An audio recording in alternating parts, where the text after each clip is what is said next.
مریم یوسف کراچی سے، اللہ تعالیٰ سے معافی مانگنے کا بہترین طریقہ کیا ہے؟ اگر ہم تسبیح پہ استغفار پڑھیں تو گستاخی معاف، مجھے تو وہ محض ایک لفظ کی تکرار محسوس ہوتی ہے۔ نہیں، ایسی بات نہیں ہے، بعض اوقات آپ کسی لفظ کی تکرار بھی کرتے رہیں تو اس کا اثر آپ پہ آ ہی جاتا ہے۔ صحیح۔ استغفار پڑھنا جو ہے یہ مصیبتوں سے نجات اور دنیاوی نعمتوں کے حصول کے لیے بھی ہے اور معافی کے لیے بھی ہے، لیکن اصل معافی جو ہے وہ یہ ہے کہ آپ جو گناہ کر رہے ہیں وہ چھوڑ دیں، صحیح۔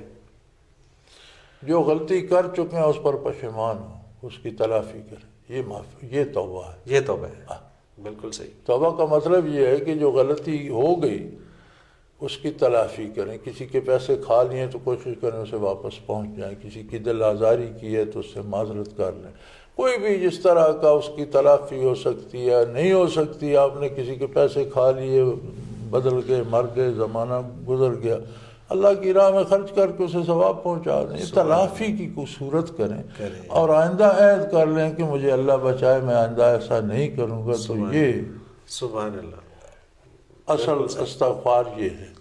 باقی رہا استغفار کا پڑھنا تو وہ بھی ضائع نہیں جاتا، آپ پڑھتے رہیں، ایک لفظ اس کی تکرار بھی اس کی کیفیت دل میں پیدا کر دیتی ہے۔ بے شک، بے شک، سبحان اللہ۔